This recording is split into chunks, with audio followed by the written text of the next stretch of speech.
Queridos amigos, queridas amigas, qué privilegio estar otra vez con ustedes en su programa Diálogo Abierto. Gracias por darnos la oportunidad de llegar hasta sus hogares. Gracias por abrir la puerta de su casa y permitirnos ingresar a la intimidad de su vida. Será un privilegio siempre que tú hagas eso para cada uno de nosotros, los que pertenecemos a este programa, los que de alguna manera dirigimos estos momentos de oración y estudio de la palabra del Señor. Queremos decirte que lo que más deseamos es que el Señor pueda bendecir tu vida, que tú puedas encontrarte con Dios en estos programas, que puedas conocer la voluntad de Dios para tu vida. Como siempre, vamos a iniciar este nuevo trimestre saludando a nuestros amigos que nos contactan a través de las redes sociales, porque este programa lo puedes ver por el Facebook, también en nuestro canal YouTube, lo escuchas en Nuevo Tiempo. Por cualquiera de los medios, contáctate tú y también estaremos en algún momento posiblemente leyendo tu saludo. Dagner Guayama nos dice feliz sábado. Merlin Cholán Chavarri también dice feliz sábado, hermanos. Washington Vegas, saludos desde Richwood, Texas. Un gran saludo para ti también y para todos los que nos miran desde el extranjero, de distintos países. Que el Señor los pueda acompañar y los pueda bendecir a cada uno de ustedes. Nerina Pompilla dice, ojalá puedan subir un poquito más el audio. Dios los bendiga. Gracias por sus consejos. También nosotros los recibimos. Es importante. Estamos mejorando cada vez y esperamos por la gracia de Dios cada vez ser más claros, tener una mejor programación para ustedes. Miguel Ángel Rojas, buenas tardes. Bendiciones. Bueno, lo puedes ver en distintos horarios este programa, ya sea en la tarde, en la noche, en la mañana. En Radio Nuevo Tiempo lo escuchan normalmente en la mañana. Que Dios los bendiga. Espero que tú también te sientas identificado con alguna de las personas que hemos mencionado. No podemos saludar a todos, pero debes de saber que el Señor te conoce, el Señor te ama, el Señor desea lo mejor para tu vida. Y si estás detrás de la pantalla, es porque Dios algo quiere decirte en esta oportunidad. Como siempre, vamos a iniciar cantando. Empezamos cantando un canto ahora conocido, no es nuevo, pero es un hermoso canto que tiene que ver con el tema de la lección. Cantemos juntos.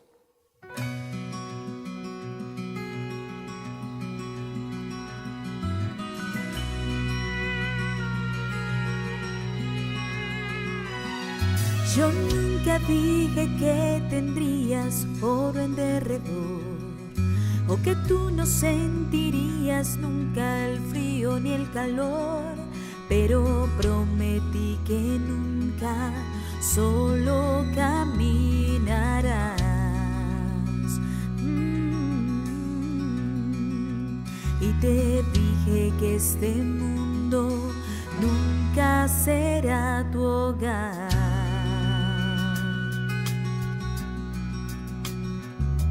No dije que no sentirías la oscuridad, tampoco que no lucharías con la soledad, pero prometí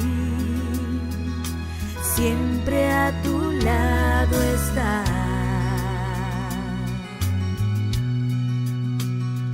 Y también prometí junto a ti luchar. Promesa y la sabré guardar. Mi gracia es suficiente en tu necesidad.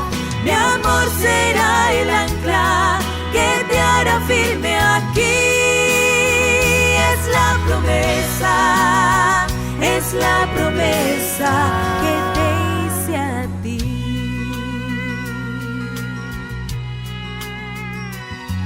No prometí que los amigos no iban a fallar, o que al decidir seguirme a mí no se iban a burlar, pero prometí que nunca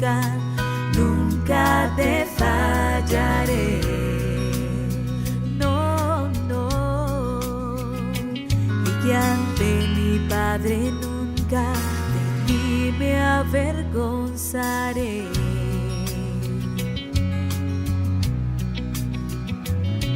Jamás te dije que la muerte nunca probarás, o que el fuego de la prueba nunca te alcanzará, pero dije que mis brazos siempre te rodearán.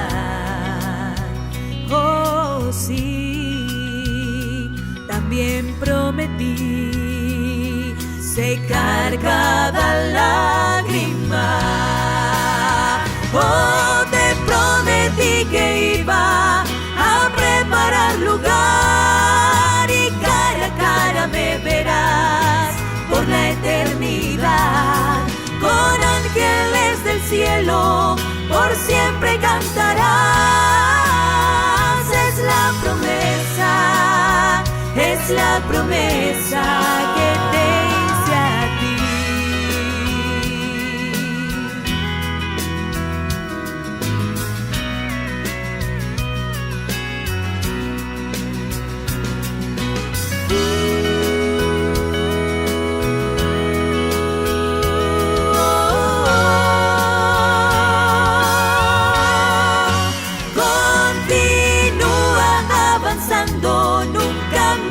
Hacia atrás, aún en las tinieblas, yo seré tu luz.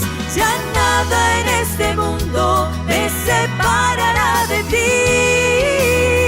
Es la promesa que te hago a ti. Oh, es la promesa que te hago a ti.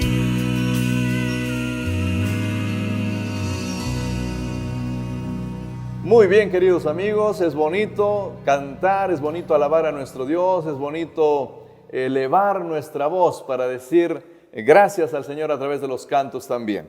Ya estamos en la lección número 2. Este es un tema apasionante. En el crisol con Cristo, los momentos complejos que a veces los hijos de Dios tenemos que vivir. Y está con nosotros en esta oportunidad para hacer la primera oración y también para explicarnos y comentar esta lección junto con nosotros, el doctor Segundo Azo. El doctor Segundo Azo es profesor de la Facultad de Teología. Él está aquí enseñando los cursos del Nuevo Testamento porque esa es su especialidad y ya tiene buenos años en la facultad también, ¿verdad? Así que bienvenido, Pastor Segundo Azo, bienvenido a este programa. Dios lo pueda bendecir. Puede presentarse, saludar y también luego hacer la primera oración. Muchas gracias a nuestros amigos que nos escuchan, nos ven a través de Diálogo, ¿verdad? Diálogo abierto cada semana. Es un privilegio para nosotros. Vamos a invitar la presencia de Dios, ¿sí? Ahí donde estamos, vamos a orar. Padre querido, te damos gracias porque nos das la oportunidad de reunirnos para estudiar tu palabra. Rogamos la dirección de tu Espíritu que inspiró, Señor, tu palabra, pueda ser tu mismo Espíritu el que nos guíe en este diálogo, que todos seamos grandemente bendecidos. Oramos en el nombre de Jesús. Amén. Amén, amén. Gracias, Pastor. Quiero comenzar recordando un poquito la temporada cuando era solo radio. Claro. ¿Usted se acuerda? Porque yo me acuerdo que usted estaba ahí en Diálogo Abierto solo en la radio. Íbamos hasta Lima a grabar en ese tiempo. Íbamos a Miraflores, ¿no? A hacer el programa. Nuevo tiempo. ¿Hace cuántos años estamos recordando? Hablando de unos 15 años aproximadamente. 15 años atrás. Parece que ha sido muy rápido. Bueno, Diálogo Abierto en realidad tiene muchos años más de vida, ¿no? Sí, tratando de ayudar a la iglesia a comprender mejor la lección de escuela sabática. Así que posiblemente ya hemos pasado alguna vez estudiando un tema parecido también. Recuerdo que estaba de decano el pastor Choque, era nuestro decano, y con él íbamos para Miraflores para grabar la lección en ese tiempo, y teníamos un retorno porque nuestros amigos también participaban, ¿no? Podían llamar, escuchábamos algunas preguntas, y ciertamente era un diálogo. Un diálogo abierto. Muy abierto. Estamos hablando del año 2004, 2003, por ahí. Aproximadamente. Claro, son buenos años atrás, ¿no? Sí. El diálogo abierto debe estar cumpliendo su 20 aniversario, por lo menos, posiblemente en estos años. En algún momento hay que hacer la historia del diálogo abierto, ¿no? Es importante, sí, establecer esa cronología de diálogo abierto para que podamos animar a nuestros hermanos a seguir participando de este programa de diálogo abierto. Bueno, y usted hace parte de esa historia, pastor, ¿eh? Por supuesto. Hace parte de esa historia. Bueno, vamos a estudiar ahora ya nuestra lección porque es bueno recordar un poco, hacer algo de historia, pero estamos para estudiar la lección número 2 titulada Los crisoles venideros. La palabra del Señor dice en 1 de Pedro 4, 12, 13 lo siguiente: Amados, no os sorprendáis del fuego de prueba que os ha sobrevenido, como si alguna cosa extraña os aconteciese, sino gozaos por cuanto sois participantes de los padecimientos de Cristo, para que también en la revelación de su gloria os gocéis con gran alegría. Bueno, cuando nosotros hablamos de crisol, pastor, ¿de qué estamos hablando? ¿Qué es un crisol? Si nosotros tratamos de definir en el diccionario esta palabra crisol, lo vamos a relacionar siempre con un horno de fuego, ¿no? Porque aquí en el texto que acaba de leer el pastor Benjamín, habla precisamente de fuego. Y los cristianos a los cuales el apóstol Pedro se está dirigiendo, estaban pasando por un horno de fuego, podemos decir así, por una prueba de fuego. El crisol es en realidad un recipiente, ¿no es cierto? Sí, si comparamos los crisoles que se utilizan en los laboratorios, por ejemplo, donde se mezclan ahí elementos y estos empiezan a arder ahí dentro de la combinación que se hace, y también podemos entender como una prueba, porque en el laboratorio se hacen muchas pruebas, ¿no? Para sacar la impureza del... Exactamente, y si tratamos de comparar los elementos que se meten al fuego, estos resultan siendo purificados, ¿no? Y hay un cambio en su estructura, hay una transformación. Pero quema, ¿no? Por supuesto, que es esta imagen que utiliza aquí el apóstol Pedro, nos habla de algo que a nadie le gustaría estar pasando, porque las pruebas no nos gustan a nadie, no las deseamos tal vez, pero cuando vienen, y Dios lo permite, dice aquí, tenemos que aceptarlo porque siempre tienen un propósito. Claro, o sea, en la vida del cristiano, pastor, en la vida del cristiano, ¿esto también sirve para purificarnos, para mejorarnos, algo así? Yo leo aquí un versículo en 1 de Pedro 1:7, donde dice: para que sometida a prueba vuestra fe, mucho más precioso que el oro, y un poquito antes dice en el versículo 6, si es necesario, tengáis que ser afligidos en diversas pruebas. Dios ve si es necesario, no todos entramos en el horno de fuego de la misma manera. Es como si nosotros quisiéramos hacer una comparación, no todos los elementos soportan también la misma temperatura, claro, ¿no? Dependiendo del elemento químico. Si uno pone acero, aguanta más, madera, desaparece rápido. Ahora, en el caso del oro, del cual se menciona aquí, es interesante que cuando más alta la temperatura, los elementos que contiene el oro empiezan a ser purificados y la escoria es eliminada. De alguna manera, Dios permite, como dice aquí, las pruebas para que los cristianos tengamos que ser purificados, perfeccionados, transformados en lo que tiene que ver con nuestro carácter. Eso quiere decir que esta imagen del crisol, pastor, es muy propicia para aplicarla a la vida del cristiano, ¿no? Porque también sufrimos un proceso en el que parece que pasamos un momento de dolor, de calor, pero es para nuestro bien al final, ¿verdad? En realidad la palabra que se utiliza más aquí en la carta que Pedro escribe a la iglesia es la palabra precisamente sufrimiento, que tiene que ver con el crisol, ¿no? Hasta 12 veces aparece la palabra sufrimiento en la carta que el apóstol Pedro escribe. ¿Por qué? Porque hay una iglesia que vive bajo el contexto del imperio de Nerón.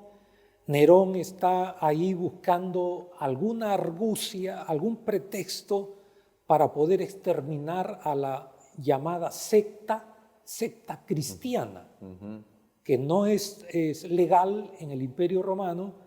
Así que hay que buscar algún pretexto para poder exterminarla. Y quiere llevar a los cristianos precisamente al crisol del sufrimiento, a ser quemados como antorchas, y eso es lo que ocurrió precisamente en este tiempo. Y todo eso fue usado para bien al final, ¿no? Es interesante, pastor, el texto que hemos leído dice, no os sorprendáis de que eso les va a pasar, ¿no? O sea, no se sorprendan de eso. El cristiano, cuando tiene estos momentos de dificultad, ¿debería de sorprenderse o es algo que le aparece ya de forma natural? ¿Es algo que él tendría que esperar o es algo que no debería de esperar el cristiano? La declaración aquí que utiliza el apóstol Pedro de no se sorprendan, o sea, no se asombren, no le llame la atención tal vez, como si alguna especie de sorpresa. No, lo que Pedro está diciendo aquí, las pruebas no deberían ser una sorpresa para nadie. Cuando hablamos de la palabra sorpresa, es algo que no esperábamos. Claro. Pero en la realidad, el cristiano debería esperar en algún momento de su crecimiento espiritual pasar por diversas pruebas. Como dice aquí. Bueno, si me permite, pastor, voy a hacer un pequeño llamado a nuestros amigos que están ahí detrás, porque pasamos dificultades nosotros. Hay veces tenemos situaciones complejas en la vida. Pero, querido amigo, cuando tú estás tomado de la mano del Señor y a pesar de ser fiel a Dios, pasas dificultades, recuerda lo que el pastor Asu mencionó, no te sorprendas, no te asustes, porque incluso hasta deberíamos de esperar, porque el diablo, dice la palabra del Señor, anda como león rugiente buscando a quien devorar y justamente busca a los hijos del Señor. Bueno, entonces por eso dice que no nos debemos de sorprender, ¿no? Al final de la historia, aquellos que pasan por el crisol, ¿cómo terminan con su vida, pastor? Esto es lo que precisamente la palabra de Dios nos quiere mostrar de cuál es el propósito, el propósito. Si nosotros vamos a Jeremías, por ejemplo, capítulo 9, ¿no? Mirando lo que el Antiguo Testamento menciona acerca de el propósito por el cual Dios permite, y quiero subrayar esa palabra, permite. ¿Dios permite? Sí, Dios permite.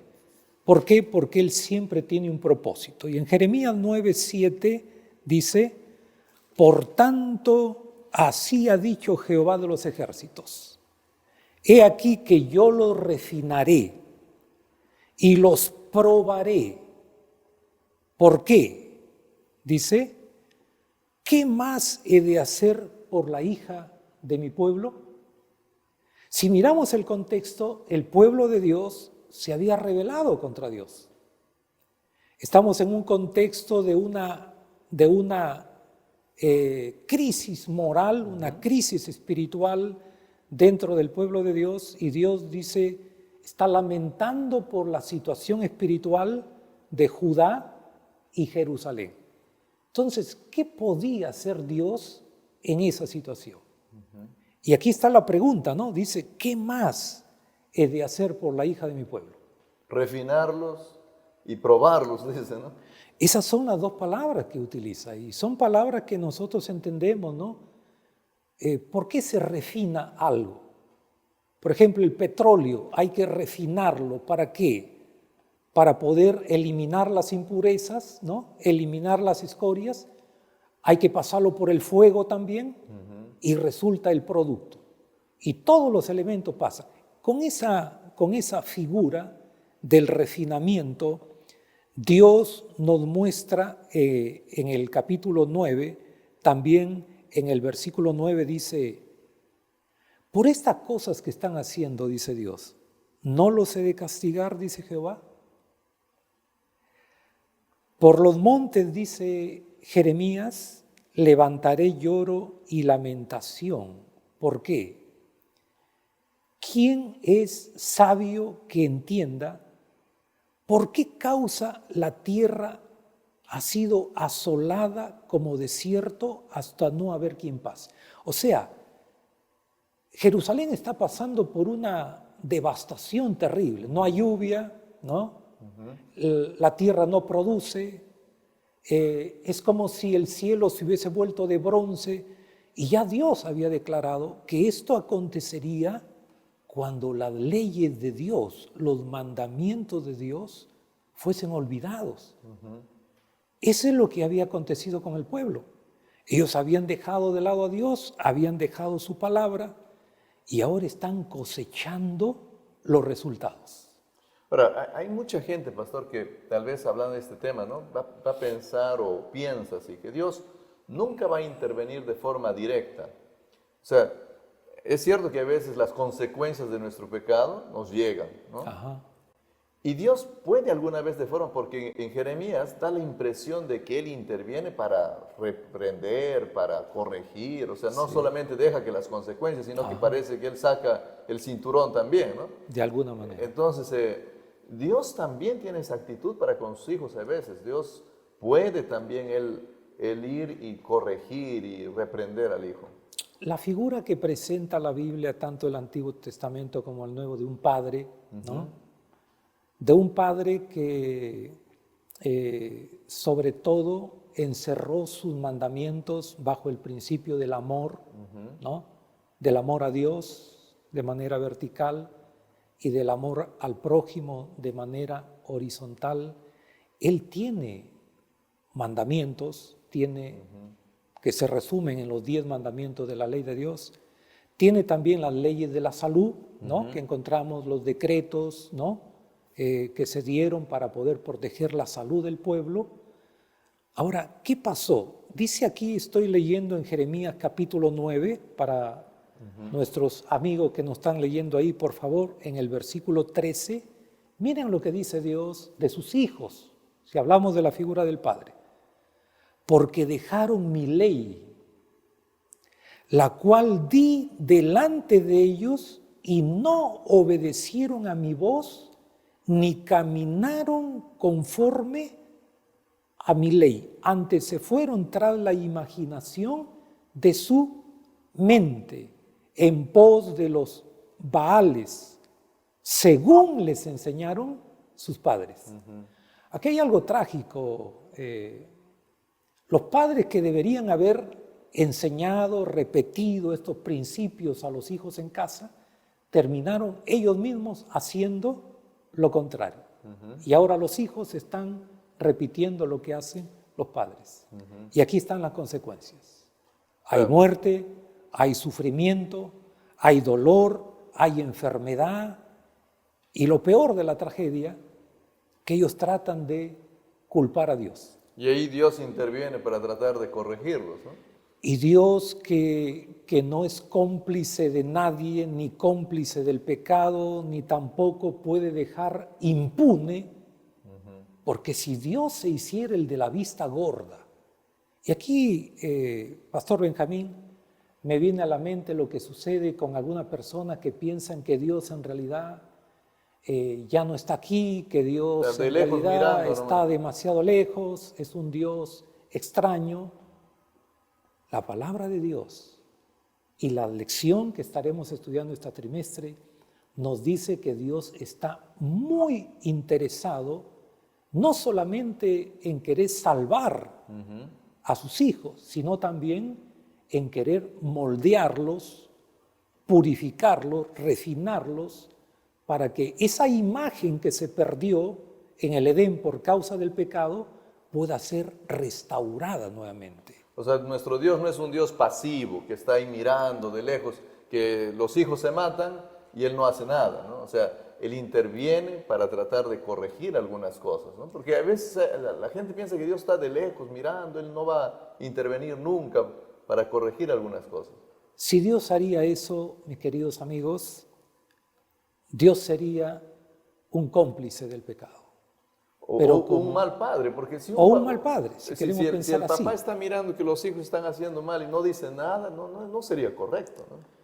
Y vemos en la figura de Jesús, en la persona de Jesús, quien vino para mostrarnos cómo es realmente el amor del Padre. Vemos a Jesús exhortando primeramente a sus discípulos, los más allegados, y luego exhortando también a los padres de la nación. A Jesús no le tembló la mano para poder exhortar aún a los líderes de la nación, pero dice que había lágrimas, dice una escritora muy conocida, Ellen White, dice que cuando él reprendía a los líderes de la nación, cuando los llamaba hipócritas, por ejemplo, dice, había lágrimas en los ojos. Claro, lo hacía con amor, ¿no? Exactamente. Una corrección con amor, una corrección diferente. Ahora, pastor, el problema hay veces es que en este mundo nosotros no estamos solos, ¿no? Y entonces no siempre entendemos si lo que me está pasando es porque Dios intervino o si lo que yo estoy viviendo es porque el enemigo de Dios está metiendo la mano. Ajá. Porque Dios es activo, y a usted nos ha explicado bien eso, Él interviene no solo para darnos bendiciones, también a veces para corregirnos, también para poder purificarnos, ¿no? Pero el diablo, el enemigo de Dios, también está en este mundo. Primera de Pedro, hace un momento yo repetí este versículo en el capítulo 5, versículo 8 dice, sed sobrios y velad, porque vuestro adversario el diablo, como león rugiente, anda alrededor buscando a quien devorar. ¿Qué significa eso en la vida de un cristiano? No sé si tal vez usted con su experiencia, pastor, nos puede contar si alguna vez también vivió algo de estos ataques del diablo, que es una cosa muy diferente de la intervención de Dios, ¿no? Es interesante la imagen que utiliza Pedro de león, el león rugiente. Si nosotros entendemos las características, ¿no?, de este animal, es interesante cuando yo veo algunos programas de Discovery, por ejemplo, y veo cómo caza el león en la selva. Seguramente nuestros amigos han visto también.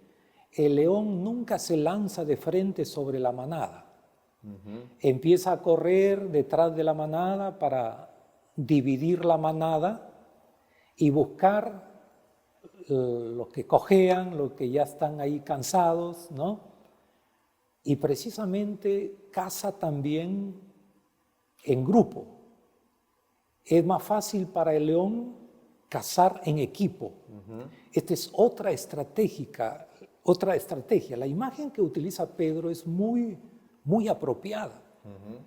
Porque esto es precisamente lo que Satanás hace con los cristianos, para poder meterlos también en el crisol, si queremos hacer también la misma comparación. En su propio crisol. Porque, o sea, no es que existe un solo crisol. Esto es importante lo que usted menciona, pastora.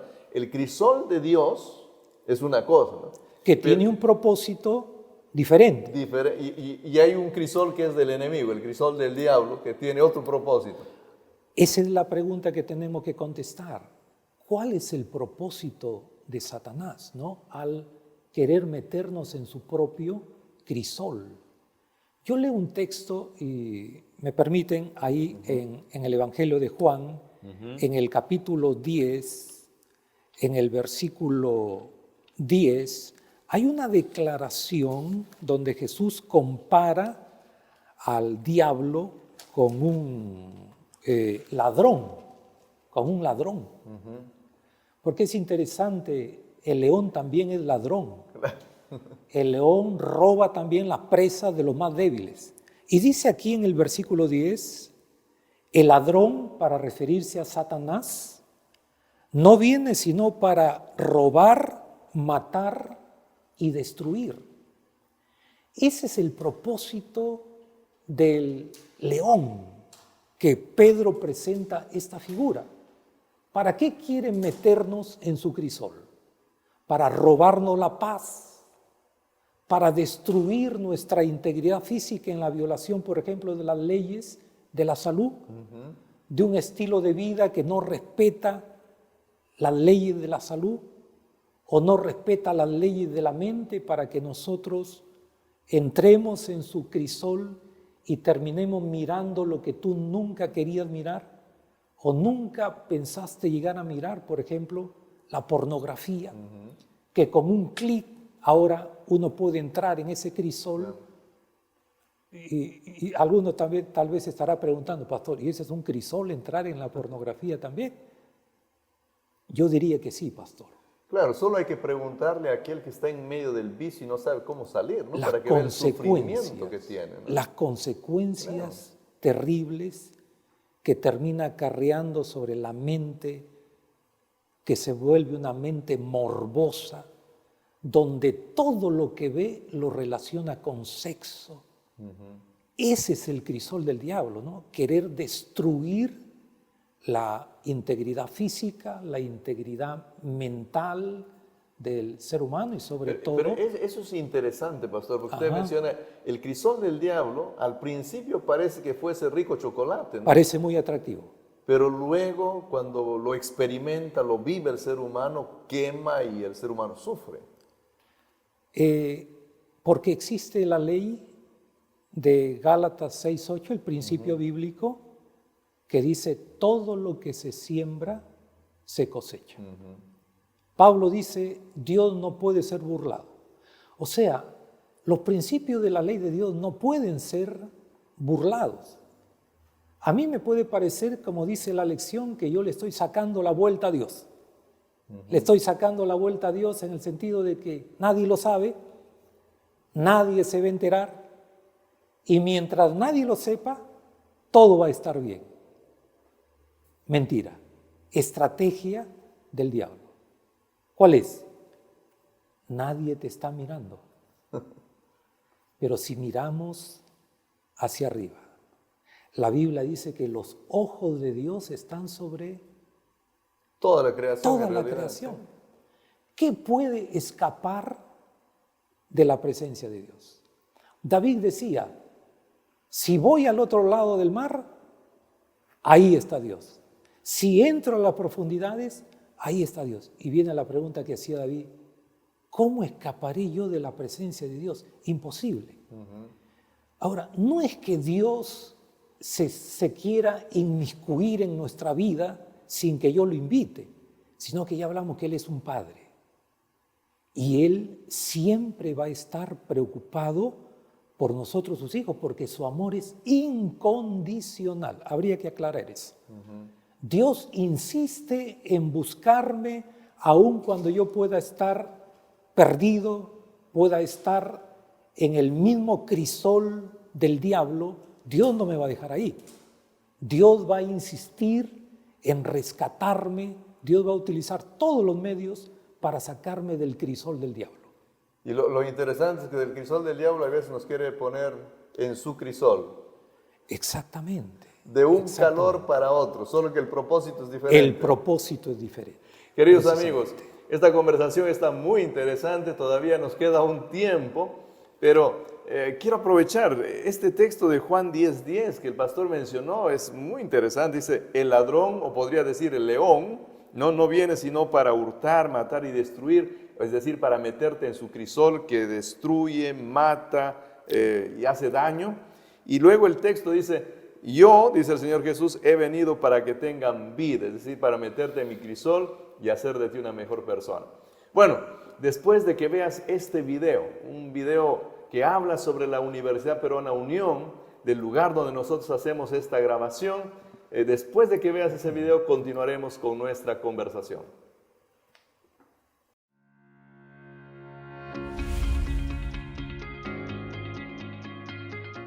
Somos una institución con más de 100 años de historia, aportando a la sociedad profesionales con principios, valores y excelencia académica, para desenvolverse en el país y más allá de las fronteras, con estrategias y herramientas listas para alcanzar el éxito.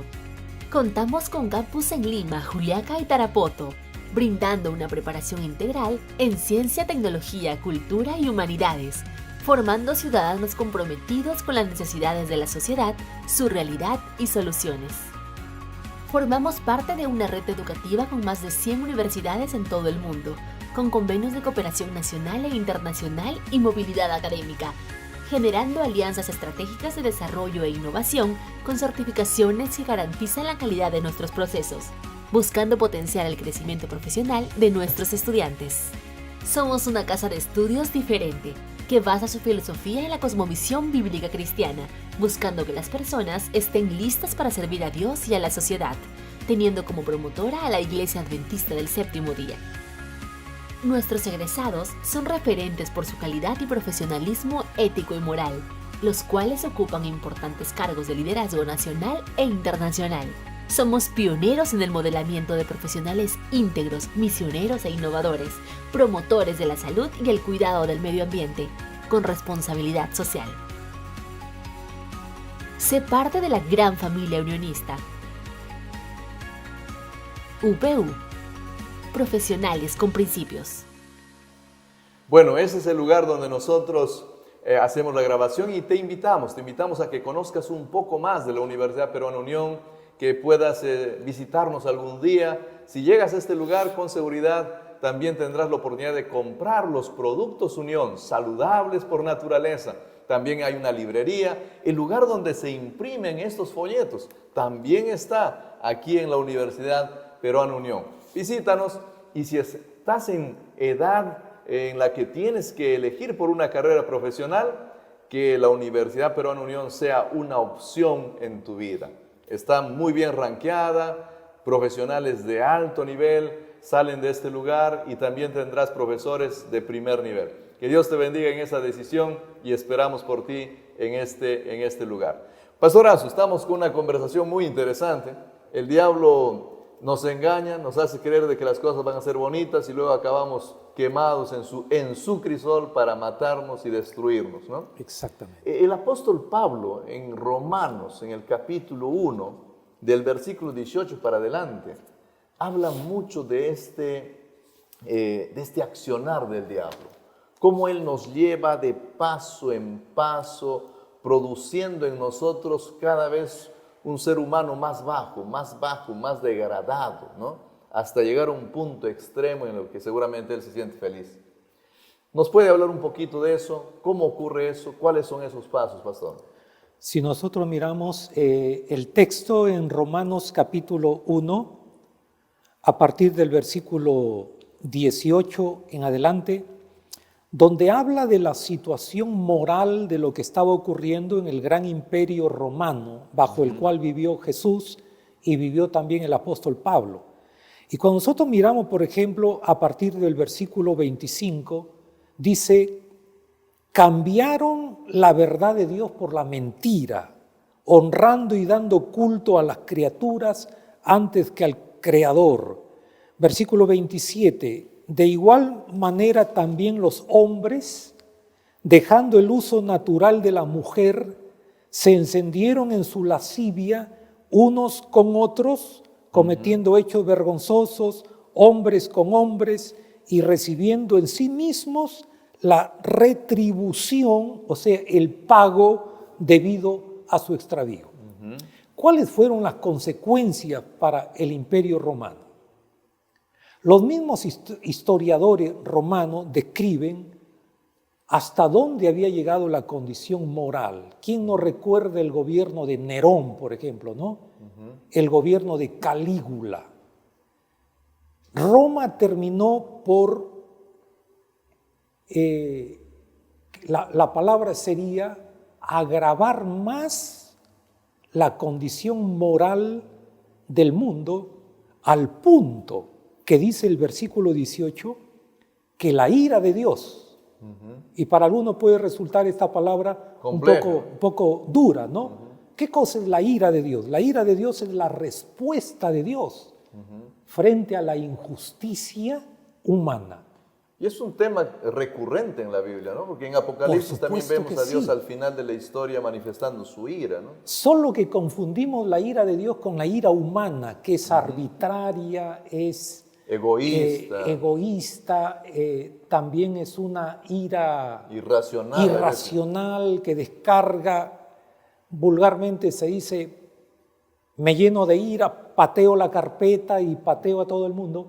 Esa no es la ira de Dios. No es un berrinche, no es... Exactamente. La ira de Dios es la respuesta de Dios ante la injusticia. Y todo lo que describe de amor, aquí, ¿no? Por supuesto, porque todo lo que se describe aquí es la respuesta de Dios frente a la injusticia que se cometía en el imperio. Increíblemente, mis queridos amigos, cuando se habla hoy en día de la justicia, la paz romana, inclusive se habla de la forma como se administraba justicia en Roma, es muy interesante, porque los abogados hablan mucho de la justicia romana, pero no se menciona todo lo que estaba detrás de ello.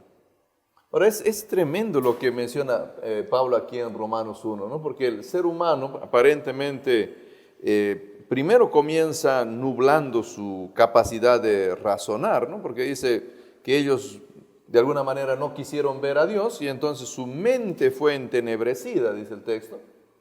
O sea, parece que todo empieza con este hecho de negar a Dios y luego nuestra mente comienza a no funcionar correctamente a tal punto que comenzamos a cometer actos que van en contra de nuestra propia existencia. Y habla de pecados contra natura, hombres con hombres, mujeres con mujeres, padres con la esposa de su padre, incesto. Y alguien podría decir, pero eso mismo vemos hoy día. Y vemos hoy en día, y vemos, pastor, en la misma secuencia, porque Pablo presenta, primero nublándose la mente de la gente, luego presenta que el ser humano vive una especie de idolatría en su vida, o se adoran a ellos mismos o adoran a otras personas. Luego comienza la lascivia en la mente, y luego de la lascivia se comienza a dar inicio a estos actos que hoy en día los llamamos de homosexualidad o lesbianismo, ¿no? Acabamos el día de ayer, 26, se recordó en el mundo el Día del Orgullo LGTB. Bueno, el día 26 es un día de celebración. Celebración mundial. Barack Obama declaró ese día, ¿no? Y hemos visto marchas en todas partes del mundo y mucha gente se pronuncia, ¿no? Y entonces nosotros nos hacemos la pregunta si la Biblia está en contra de estas prácticas antinaturales. Nosotros vemos que Dios no condena al pecador. Dios condena el pecado. Repito eso. Juan 3:16 dice, porque de tal manera amó Dios al mundo que nos dio a su Hijo para que todo aquel que en Él cree no se pierda, mas tenga vida eterna. Y luego dice en el versículo 17, porque no envió Dios al mundo para condenar al mundo, sino para que el mundo sea salvo por Él. Amén. Entonces, ¿qué hace Dios frente a la injusticia? Porque aquí se habla en el versículo 29, estoy leyendo Romanos 1:29, dice, estando atestados de toda injusticia, fornicación, perversidad, avaricia, maldad, llenos de envidia, homicidios, contiendas, engaños y malignidades. Y la lista es interminable. Entonces, ¿qué tuvo que hacer Dios? Versículo 32. Quienes habiendo entendido el juicio de Dios, que los que practican tales cosas son dignos de muerte, no solo las hacen, sino que también se complacen con los que las practican. O sea, el ser humano depravado, cuando el ser humano deja de lado a Dios y da rienda suelta a sus deseos carnales, a los deseos de la mente, ¿qué es lo que le espera? La destrucción, la muerte. Entonces, lo que Dios hace, en este caso, el ser humano ya está muerto, bíblicamente está muerto espiritualmente. Y lo único que le falta es dejar de respirar.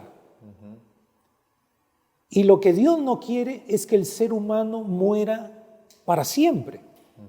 Porque el pecador puede volverse a Dios, puede ser perdonado, todo pecado es perdonado. Sin embargo, hay algo que Dios no puede hacer, ahora, siendo pastor, omnipotente. Acá estamos estudiando el tema del crisol de Dios y el crisol del diablo. Sí. Cuando una persona está en esta situación, ¿no es cierto? Está viviendo en este pecado, ¿no? En estas situaciones, también sufre a la larga, ¿no? Sufre y está en el crisol. Pero es interesante que en nuestra sociedad nosotros encontramos mucha gente diciendo, pero yo no tengo ningún problema, yo soy feliz así, estoy tranquilo, no me molesten. ¿No sufren, no están en ningún crisol o sí están en un crisol? ¿Cómo podríamos nosotros decir, tratar de mostrar o dar evidencia de que esta gente es gente que sí está viviendo torturada, por así decirlo, por el diablo y tal vez no se da cuenta? Sí. David hacía la misma pregunta. Cuando él le dice a Dios, Señor, ¿por qué prosperan los malos, los impíos? Parece que están inclusive bien robustos, decía David, ¿no? Claro. Y como que están gozando de la vida, ¿no? Están disfrutando de la vida. Aparentemente. ¿Por qué? Porque cuando uno conversa con estas personas que están al margen de la ley, yo lo hice y lo escuché más de una vez, por ejemplo, con algunas personas que me preguntaron y me dijeron, pastor, ¿usted cree que Dios puede aceptarme a mí? Yo tengo dinero, dice, ¿no? Yo tengo todas las mujeres que quiera, ¿no? Con mi dinero yo puedo comprar todo lo que quiera. Sin embargo, quiero confesarle, pastor, que yo no soy feliz. En el fondo, yo no soy feliz. Cada vez que lo hago, me siento cada vez más vacío. Ese vacío que tiene la forma de Dios, ese vacío existencial, tiene la forma de Dios. O sea, el crisol del diablo, pastor, es un crisol diferente al del Dios, ¿no es cierto? Porque tal vez parece que no quemase al principio, ¿no? Correcto. Parece que no te hace daño, pero a la larga, cuando tú estás en total soledad, ¿no? Y capaz acá vale la pena hablar a nuestros amigos, decirles a ellos, queridos amigos, miren, cuando tú estás solo, cuando tú estás en lo más íntimo de tu vida, no hay nadie que te acompaña, nadie que te mira, es ahí que tienes que evaluar si realmente estás en el crisol correcto. Porque cuando tú estás solo y estás en el crisol de Dios, tu reacción es una reacción de esperanza, de alegría, de felicidad. Pero cuando tú estás en el crisol del diablo, ante el mundo y ante la sociedad sonríes, pero cuando estás solo, tu reacción es una reacción de desesperanza, de no futuro, de insatisfacción, de infelicidad. Y ojalá que podamos evaluar así, porque mucha gente, pastor, no entiende muy bien en qué crisol está, ¿no? No sabe si está en el crisol de Dios o en el crisol del diablo, porque sufren, ambos están sufriendo. Hay un buen hijo de Dios que sufre, y hay uno que no es un buen hijo de Dios y también sufre. Y entonces el gran problema es quién me está haciendo sufrir, ¿no? ¿En qué crisol estoy yo? Inclusive algunos cristianos sinceros hacen la pregunta y dicen, pastor, pero ¿por qué si yo soy fiel al Señor, ¿no? yo asisto para la iglesia, guardo el sábado, soy un buen cristiano. ¿Por qué tengo que pasar por esa experiencia? Este hermano X olvidó que la palabra de Dios habla de un crisol, habla que el cristiano, según el propósito de Dios, que es muy noble, y repetimos, el propósito de Dios es perfeccionarnos, salvación, ¿no? Salvarnos, ¿no? Finalmente transformar nuestro carácter. Yo conozco gente muy sincera que nos recuerda la experiencia, por ejemplo, de Job. Porque alguien podría preguntar y decir, pero ¿por qué Dios permitió que Job pasara por el crisol? Dios conocía a Job. Para los amigos que escuchan acerca de Job, esta es una historia que está en la Biblia, el libro de Job, les recomendamos leer, de este hombre sincero, cristiano, temeroso de Dios, perfecto en el sentido de maduro en la fe, ¿no? Ahora estaba pasando por esta prueba, estaba en el crisol de Dios, pero él no entendía. Así como muchos de nosotros a veces no entendemos y le hacemos la pregunta a Dios, Señor, ¿por qué? En estos 2 años de pandemia, estando ahí en el cementerio, sepultando al único hijito varón de una familia, la familia me encaró y me hizo la pregunta. Ellos no eran miembros bautizados de la iglesia, eran estudiantes de la Biblia. Entonces me dijeron, pastor, si Dios nos dio a nuestro único hijito varón, ¿por qué ahora nos quita? Una pregunta muy difícil. Yo lo sentí como que ellos estaban culpando a Dios. Pero después entendí que había que ponerse en los zapatos de ellos. Claro. Había que entenderlos. ¿Estaban pasando por el crisol de Dios? Sí. ¿Dios permitió? Sí. ¿Con qué propósito? Siempre para bien. Porque esto nos recuerda la experiencia de Abraham cuando Dios le dijo, sacrifícame a tu único hijo. Y Abraham dice que creía que Dios podía levantar a ese hijo aún de los muertos. Así es. Y aquellos nuestros seres queridos que descansan en la bendita esperanza, descansan apenas como un sueño. ¿Por qué? Porque ellos van a despertar. Ya sin esa enfermedad terminal que tenían, sin ese sufrimiento por el cual estaban pasando. ¿Por qué? Porque Dios permitió que pasaran por el crisol. Y la familia también pasa por el crisol. Yo he visto personas perder a sus seres queridos, a un ser querido, y esta familia estaban lejos de Dios. Habían abandonado la iglesia, le habían dado la espalda a Dios. Ahora muere un ser querido y toda la familia regresa a la iglesia con más fuerza. Yo digo, no es que Dios tenga la intención de que la gente se muera para traer a otros a la iglesia, pero Dios puede hacer de una cosa mala algo bueno. Inclusive de una maldición, Dios puede transformarlo en una bendición para la familia. Ahora es interesante, pastor, lo que usted menciona, ¿no? Porque en la experiencia del Señor Jesús, Dios tuvo que usar la muerte del Señor Jesús para dar la salvación a la humanidad entera. También es interesante ver que cuando el pecado entra al mundo, ¿no? Nosotros encontramos a Dios diciendo, mirad, ahora la tierra producirá espinas y cardos. Y tú, como mujer, ahora vas a tener dolores para dar a luz. Y como varón, tú sudarás para poder traer el pan a tu casa. Dios estaba haciendo cosas que iban a traer algo de sufrimiento y dolor al ser humano, pero no era por un placer propio. Como usted lo dejó bien claro, era para hacer que ellos reflexionen, para hacer que ellos alcancen la salvación, para que ellos vuelvan al jardín del Edén, para que ellos se den cuenta que el mejor lugar donde ellos podían estar era en el jardín del Edén. Eso no ocurre con el diablo. Dios hace cosas, pero las hace para nuestro bien, como usted lo decía, ¿no? Correcto, transformar una bendición, una maldición en una bendición. El trabajo siempre fue bendición. Es verdad que después del pecado se convirtió en algo duro, pero sigue siendo una bendición. Claro, y se volvió duro no para lastimarnos, sino para traernos de vuelta al jardín del Edén, ¿no?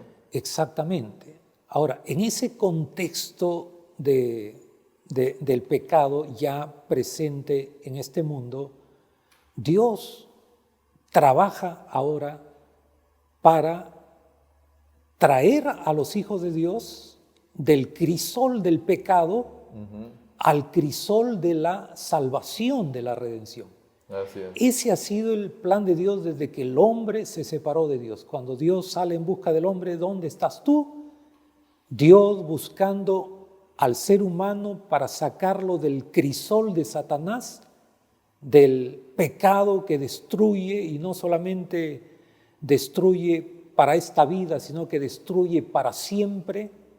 Dios no solamente tratando de rescatar al ser humano del crisol del pecado, sino, como dijiste, Él mismo muriendo para poder rescatar al pecador del crisol del pecado. Ahora, es triste que hay veces el ser humano que está en el crisol del pecado no siempre se da cuenta de que está ahí en el crisol de la muerte, en el crisol del diablo, ¿no? Porque hablando de este caso de las personas, por ejemplo, que tienen una relación con el mismo sexo, aparentemente la pasan bien, aparentemente está todo feliz, todo es felicidad, todo está ok, ¿no?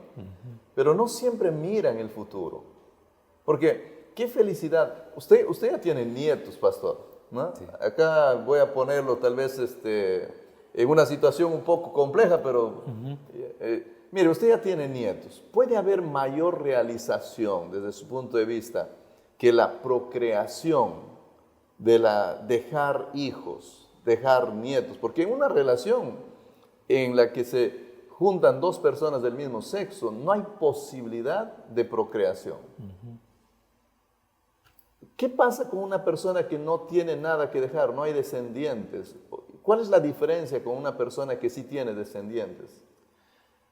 Los hijos son una bendición de Dios. Cuando se trata de cambiar los nuevos, digamos, el modelo original de Dios con los nuevos modelos, entre comillas, de matrimonio, se pierde la bendición de Dios. ¿Por qué? Porque los hijos son una bendición de Dios. Es triste cuando no hay hijos en una familia por razones diferentes. Puede haber alguna razón justificable, pero si yo lo pongo de forma voluntaria es mucho más complejo. Exactamente. Entonces, jamás los nuevos estereotipos de matrimonio que se está proponiendo van a poder llenar esta necesidad, esta bendición que Dios le dio al matrimonio. Porque cuando Dios bendice el matrimonio, dice: fructificaos y multiplicaos. Entonces, esta bendición se pierde cuando nosotros queremos cambiar el modelo original de Dios. Y no solamente se pierde, sino que hoy se habla de desaparecer el modelo original de Dios, de desaparecer el matrimonio. Ahora, es triste, pastor, porque tal vez para que se dé cuenta un joven de 25, 30 años que está en el camino incorrecto, va a tener que llegar a tener los 70 o 80, y ahí se dé cuenta que está solo, sin descendientes, sin nada, y entonces se dará cuenta que estuvo en una mala posición, no fue una correcta decisión, ¿no? Porque a veces tiene que pasar toda la vida para que recién te des cuenta de eso. Ahora, aquí es donde nosotros encontramos a un padre que no se da por vencido. O sea, Dios va a insistir como padre hasta las últimas consecuencias para poder traer a ese hijo del crisol de Satanás al crisol de Dios. Aun cuando ese hijo puede haber sido destruido, porque el pecado destruye, el diablo hemos visto que destruye, el diablo nos enferma, nos quita la paz, pero Dios trae La Biblia le llama en Oseas un tizón que se quema. Esa es la figura, ¿no? Es como un tizón ahí, un palo de leña que se está quemando ahí, se está consumiendo, y Dios lo saca del fuego para que no se siga quemando. Esa es la figura que usa la Biblia. Dios saca al pecador del crisol del pecado, del crisol del diablo, para que no se siga consumiendo. Para que ahora se purifique. Ahora, es verdad que van a haber consecuencias por esa vida de desobediencia. Van a haber algunas. Van a haber consecuencias. Bueno, el tiempo, queridos amigos, es nuestro peor enemigo, ¿no? Ya se terminó, la conversación está muy interesante, pero te animamos a que tú con valentía pases de un crisol al otro. El crisol del enemigo de Dios a veces parece que no quemase al principio, pero a la larga, cuando pasen los años, tú te vas a dar cuenta cuán terrible y destructivo fue estar en las manos del enemigo de Dios. Pero estar en las manos de Dios a veces causa también algunos dolores, a veces causa algunos malestares. Sin embargo, cada uno de esos dolores que tú pasas cuando estás en la mano del Señor van a ser para tu bien, para tu perfeccionamiento y para tu salvación. Con toda seguridad, el Señor los usará si el diablo te está atacando, y si Él lo produce con mayor razón. Como dijo David, mejor es caer en manos de Dios que caer en manos de algún impío. Que Dios te pueda bendecir y que Dios te pueda acompañar. Permíteme orar para cerrar este episodio. Padre querido, gracias por tu palabra, gracias por este estudio. Pedimos que por favor tú puedas guiar nuestras mentes, puedas guiar a nuestros amigos, puedas estar con ellos. Ayúdalos, Señor, a entender que tal vez si son hijos fieles tuyos y están pasando momentos de dificultad, tú puedes estar detrás de esos momentos, o tú puedes usar esos momentos para beneficio de ellos.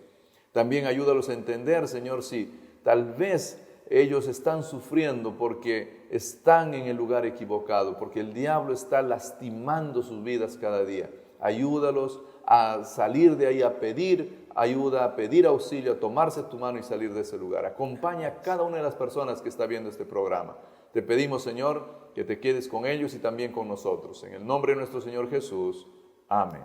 Amén. Queridos amigos, muchas gracias, pastor, por su compañía y sus comentarios. Que Dios los bendiga. Este fue su programa Diálogo Abierto y nos vemos la próxima semana.